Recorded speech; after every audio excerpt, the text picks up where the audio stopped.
मागील भागात "ते मी आणू का तुमच्यासाठी जेवण?" राधाने घाबरतच विचारले. त्याने तिच्याकडे एक रागीट कटाक्ष टाकला आणि सोफ्यावर जाऊन बसला. बिचाऱ्या राधाला तर कळतच नव्हते काय करावे. पण बिचारीला नवऱ्याची काळजी वाटत होती, म्हणून ती उठून खाली गेली आणि त्याच्यासाठी जेवण वाढून ताट घेऊन आली. त्याच्या समोर ठेवले. खरं तर समीरला पण भूक लागल्यामुळे त्याने जेवायला सुरुवात केली. तो जेवण करतोय हे बघून राधाला आनंद झाला. त्याचे झाले तसे तो उठून बेडवर जाऊन पडला. राधा ते ताट खाली ठेवून आली. लाईट बंद करून ती बेडवर आडवी झाली. दोघं वर छताकडे पाहत होते. पण समीर मात्र त्याच्या एका हाताने कपाळावर मारत होता. राधा रूममध्ये आली तेव्हाच तिला दिसले, पण तिने त्याला काही विचारले नाही. ती उठून बसत, सर काही होतंय का तुम्हाला?" "नाही, काही नाही," तो बोलतो. राधा पण जास्त विचार न करता त्याच्याकडे पाठ करून झोपते. इकडे मात्र समीरचे सारखे कोस बदलणे चालू होते. राधा हळूच उठून, "सर, आता मला रागवले तरी चालतील." ती एक दीर्घ श्वास घेऊन त्याच्या कपाळावर दाबायला सुरुवात करते. तिचा स्पर्श होताच समीर गोंधळून तिच्याकडे पाहतो. पण तिच्या तशा करण्याने त्याला खूप छान वाटत होते. तो डोळे मिटून तसाच पडून होता. हळूहळू त्याचे डोळे जड होत होते. काही वेळातच त्याला झोप लागून गेली. राधा अजून पण दाबत होती की झोपमध्ये त्याने तिचा हात पकडला. त्याची पकड एवढी घट्ट होती की राधाला तिचा हात सोडवताच येत नव्हता. ती पण त्याच्या कपाळावर हात फिरवत त्याच्या शेजारी आडवी होते. कधीतरी तिचा पण डोळा लागतो. दोघे निवांत एकमेकांच्या शेजारी झोपलेले असतात. रात्री कधी एकमेकांच्या मिठीत जातात त्यांनाही कळत नाही. सकाळी सकाळी समीरला त्याच्या वेळेवर जाग येते. आज पण तो राधाला मिठी मारून झोपलेला असतो. ते बघून तो काही वेळ तिलाच पाहत असतो. आजची सकाळ पण खूप छान झाली होती. तो हळूच उठून बाजूला होतो आणि वर्कआउट करायला निघून जातो. राधा पण उठून तिचं आवरून खाली निघून जाते. पण मनात समीरबद्दल विचार चालू होते. आता सर ठीक असतील ना, म्हणून असाच एक आठवडा निघून जातो. आता राधाच्या सुट्ट्या संपल्या होत्या. राधा उद्यापासून ऑफिसला जाणार होती. समीरने राधाची ट्रान्सफर मेन ऑफिसला करून घेतली होती. आता पुढे सकाळी सकाळी सगळे त्यांचं आवरून खाली नाश्ता करायला येतात. आज राधाचा नवीन ऑफिसमध्ये जायचा पहिलाच दिवस होता. ते सगळे मिळून नाश्ता करायला बसतात. बोलत बोलत त्यांचा नाश्ता चालू होता. समीर राधाकडे पाहत, "आज ऑफिसचा पहिला दिवस आहे. तुझ्यासाठी एक ड्रायव्हर आणि गाडी बाहेर आहे. त्या गाडीने तू रोज ऑफिसला जायचे आणि ऑफिस सुटायच्या नंतर त्याच गाडीने घरी यायचे." समीरने स्वतःवरून राधाचा विचार करतोय हे बघून त्याच्या आई पप्पांना खूप आनंद होत होता. आणि खरं तर त्याच्या घरच्यांना असे दाखवत होता त्याला राधाची खूप काळजी आहे. पण खरंच त्याला काळजी होती का राधाची? त्याचा नाश्ता झाला तसा तो ऑफिसला निघून गेला. अर्ध्या पाऊण तासाने राधा पण ऑफिसला जायला निघाली. समीरने सांगितल्याप्रमाणे ती त्याच गाडीत बसली. काही वेळातच ती ऑफिसला पोहोचली. राधा ऑफिसला येणार होती म्हणून आज समीरचे पप्पा पण तिथे आले होते. राधा आत येताच चेतन तिला घेऊन समीरच्या केबिनमध्ये घेऊन येतो. तिथे समीर, नारायण सर बसलेले होते. राधा चेतनसोबत आत येते. पप्पांकडे पाहत ती स्माईल करते. "राधा, तुला इथे काय काम करायचे आहे ते चेतन तुला समजावून सांगेल." पुढील काम चेतन राधाला समजावून सांगत होता. राधा पण मन लावून ऐकत होती. पप्पांना अर्जंट मीटिंग असल्यामुळे ते निघून जातात. राधासाठी बसायला डेस्क तयार करायचा होता. तोपर्यंत ती समीरच्या केबिनमध्ये बसून काम करणार होती. सगळं काही समजून घेतल्यानंतर चेतन त्याच्या केबिनमध्ये निघून गेला. राधाने एक नजर समीरकडे पाहिले तर तो त्याचे काम करण्यात बिझी होता. ती मनातच त्याला खडूस म्हटली आणि तिच्या कामाला लागली. असंच 1-2 तास निघून गेला. चेतन समीरला बोलवायला केबिनमध्ये आला. कारण त्याची महत्त्वाची मीटिंग होती. त्यामुळे सगळे कॉन्फरन्स हॉलमध्ये समीरची वाट पाहत होते. चेतन आणि समीर दोघं निघून गेले. समीर जाताच राधा रिलॅक्स झाली. तिने केबिनवर एक नजर फिरवली. केबिन खूपच छान होती.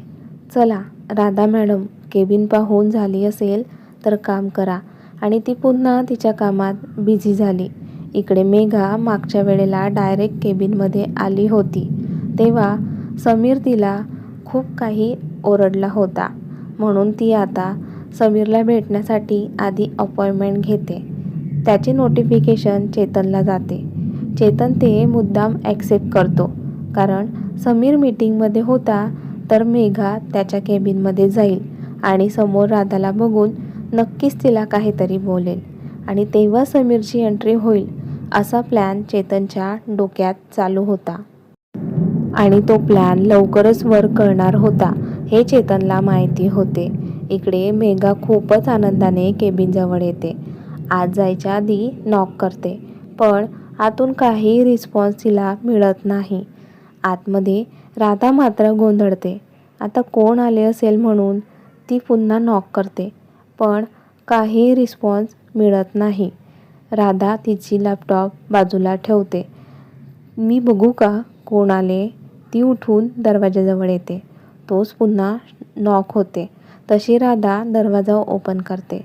दरवाजा ओपन होताच मेघा स्माईल करत आत येतच असते की राधाला बघून तिच्या चेहऱ्यावरची स्माईल गायब होते. तिला खूप राग येतो.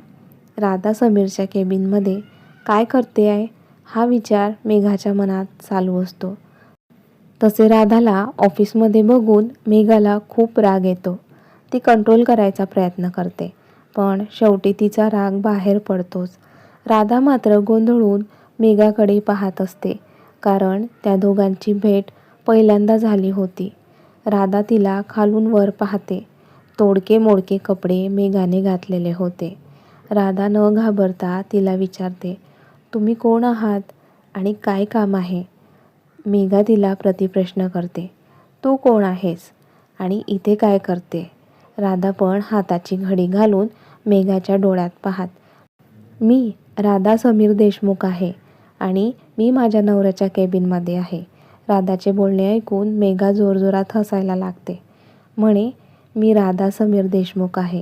तुझ्याकडे बघून वाटत नाही तू समीरची बायको व्हायच्या लायक आहे म्हणून. मेघा तुसटपणे बोलते. यावर राधा काहीही बोलत नाही. मेघा राधाला खूप काही बोलत असते. तुझ्यासारख्या मुली पैशांसाठी अशा श्रीमंत मुलांना फसवतात आणि लग्न करायला भाग पडतात. आज खरं तर या केबिनमध्ये मी असायला पाहिजे होते. पण समीरने काय पाहून तुझ्याशी लग्न केले काय माहिती. आज तुझ्यामुळे माझा समीर माझ्यापासून दुरावला गेला. इकडे राधाच्या काही गोष्टी डोक्यावरून जात होत्या. तू समीरच्या आयुष्यात आली नसती तर मी आणि समीर किती आनंदाने आयुष्य जगलो असतो.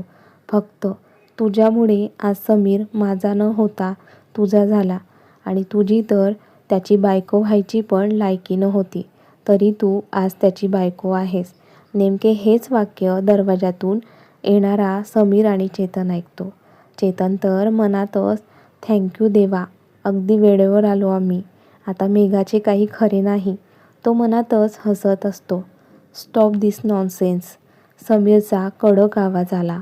तशी मेघा घाबरून मागे पाहते तर समीर खूपच रागात तिच्याकडे पाहत होता. मेघा चांगलेपणाचा आवानत समीर जवळ जाणार की समीर हात दाखवून तिला थांबवतो. समीर एक नजर राधाकडे पाहतो तर तिच्या डोळ्यात त्याला पाणी दिसते. मेघा, तू इथे काय करते आहे? समीर जोराने ओरडून तिला विचारतो. मेघा हसत, ते मी तुला भेटायला आले होते. पण माझ्याकडे अजिबात वेळ नाही आहे. सो तू जाऊ शकतेस. समीर, माझे ऐकून तर घे. मेघा, मला काहीही ऐकून घ्यायचे नाही आहे. तू जाऊ शकतेस. इकडे राधाचे अश्रू गालावर ओघळू लागतात. ते बघून समीर राधाच्या शेजारी जाऊन उभा राहतो आणि मेघाकडे पाहत बोलतो, तू जिच्याशी मोठ्या आवाजात बोलत होती ती माझी बायको आहे, विसरू नकोस. माझ्याच ऑफिसमध्ये, माझ्याच केबिनमध्ये माझ्याच बायकोवर तू आवाज चढवून बोलतेय. आज आवाज चढवून तू बोललीस, पण यापुढे राधावर आवाज चढवून बोललीस तर मी विसरून जाईल तू माझ्या पप्पांच्या मित्राची मुलगी आहे म्हणून. समीर, पण तू या सो कॉल्ड राधासाठी मला असे बोलतोय? हो, बोलणार, आणि राधाकडून बोलायचा पूर्ण हक्क आहे मला. लग्न झाले आहे आमचे, बायको आहे ती माझी. समोरच असे बोलतोय बघून मेघा तर शांत होती, काहीही बोलत नव्हती. तुला काही काम नसेल तर तू जाऊ शकतेस. मेघाला शांत उभं राहिलेलं बघून समीर बोलतो. त्याचे बोलणे ऐकून मेघाला खूपच राग येतो. ती राधाकडे रागाने पाहते. माझ्या बायकोकडे रागाने बघू नकोस, समीर बोलतो. तशी मेघा पाय आपटत निघून जाते. ती जाताच राधा तिचे अश्रू पुसत असते. खूप वाईट वाटत होते राधाला. समीर राधाकडे पाहतो तर ती रडत असते. त्या दोघांना आता एकटे सोडणे गरजेचे आहे हे बघून चेतन पण काढता पाय घेतो. समीर तिचा हात पकडून तिला सोफ्यावर बसवतो. त्याने असा अचानक हात पकडल्यामुळे राधा तर गोंधळून त्याच्याकडे पाहत असते. तो तिच्यासमोर टिश्यू पेपर पकडतो. ती पण पेपर घेऊन अश्रू पुसते. तो त्याच्या टेबलवर ठेवलेला पाण्याचा ग्लास घेऊन राधाजवळ येतो. तिच्या शेजारी बसत तिला पाणी प्यायला देतो. ती पण गटागटा पाणी पिऊन घेते. ती मेघा तुला किती काय बोलत होती, तू तिचं ऐकून का घेत होतीस? यावर राधा काहीही बोलत नाही. कोणत्या नात्याने तिला बोलणार होती राधा? समीर एक दीर्घ श्वास घेतो आणि उठून त्याच्या चेअरवर जाऊन बसतो. एक नजर राधाकडे पाहून त्याच्या कामात बिझी होतो. राधा स्वतःला नॉर्मल करते आणि तिचे काम करायला घेते. इकडे पप्पांची मीटिंग झाल्यानंतर ते त्याच्या केबिनमध्ये येतात. तोच त्यांचा फोन वाजतो. फोनवरचे नाव बघून ते हसतात आणि फोन घेतात. बोला मॅडम, आज कसा कॉल केला? अहो, काय हे आता तुम्ही पण माझी मस्करी करणार आहात का? नाही ग, सहजच म्हटले. बरं, बोल, का फोन केलास? अहो, ते राधा एकदम छान आहे, काम करत आहे. ते पण तिच्या नवऱ्याच्या केबिनमध्ये बसून. काय, खरंच? समीरच्या केबिनमध्ये बसली आहे राधा? हो, तिचा डेस्क बनवायला वेळ लागेल म्हणून तिला समीरच्या केबिनमध्ये बसून काम करायला सांगितले. म्हणजे तेवढाच एकमेकांना वेळ मिळेल. हे तुम्ही बरं केले. म्हणजे बघा ना, त्यांचे लग्न होऊन 3 आठवडे होतील आता, पण ते कुठे बाहेर गेले नाही. लक्ष्मी, शांत व्हा तुम्ही. ते दोघं एकमेकांना समजून घेत असतील म्हणून वेळ लागत असेल त्यांना. त्यांना वेळेची गरज आहे, ती वेळ आपण त्यांना देऊया. सगळं काही ठीक होईल. देव करो आणि तसेच हो. हो नाही, होईलच. बरं चला, माझं ऑफिसचे काम झाले आहे, मी निघतोय घरी जायला. हो हो या. आणि ते दोघं फोन ठेवतात. इकडे राधा पण तिचे काम करण्यात बिझी असते. काम करत असताना कधी राधा समीरकडे पाहायची तर कधी समीर राधाकडे पाहायचा आणि नजरानजर झाली की दोघं लॅपटॉपमध्ये पाहायचे. असाच त्यांचा दिवस निघून जातो. राधा तिची बॅग घेऊन जाणार की समीर तिला थांबवतो. राधा थांब. राधा जागच्या जागी थांबते. ते आपण सोबत घरी जाऊया, समीर तिच्या जवळ येऊन बोलतो. राधा तर गोंधळून त्याच्याकडे पाहते. कधी घरी लवकर न येणारा तो आज राधासोबत घरी जायला निघाला होता. चला, एवढं बोलून तो पुढे जायला निघाला, पण ती जागच्या जागेवरच उभी होती. येते ना? हो, ती भानावर येत बोलते. पुढे चालत असतो तर त्याच्या मागे पडत असते. ते दोघं कारजवळ येतात. तो आत बसतो. ती पण त्याच्या शेजारी बसते. समीर त्याच्या मोबाईलमध्ये पाहत असतो तर राधा अधूनमधून त्याच्याकडे पाहत असते. तसे गाडीत ते दोघं शांतच असतात, काहीही बोलत नाही. खरं तर समीरला मेघाचा खूप राग आला होता, पण तो राधासमोर शांत राहण्याचा प्रयत्न करत होता. त्यात राधाला मेघाबद्दल एवढंच माहिती होते की समीरच्या घरचे त्याचे लग्न तिच्यासोबत लावून देणार होते. त्यांची कार आत आली. समीर खाली उतरून आत निघून गेला. राधा पण त्याच्या मागे आत आली. दोघे सोबतच आले म्हणून आईंना खूप आनंद झाला. आईंना बघून राधाने स्माईल केली आणि फ्रेश व्हायला त्यांच्या रूममध्ये निघून गेली. रूममध्ये आली तर समीर फ्रेश होऊन लॅपटॉपवर त्याचे काम करत होता. राधा फ्रेश होऊन खाली निघून गेली. किचनमध्ये जाऊन आईंना मदत केली. त्यानंतर सगळे मिळून जेवण करायला बसले. समीरचे काम होते म्हणून त्याने जेवण वर मागवून घेतले. काही वेळ गप्पा मारून राधा वर आली तरी समीर कामात व्यस्त होता. ती बेडवर आडवी झाली. पडल्या पडल्या तिला झोप लागली.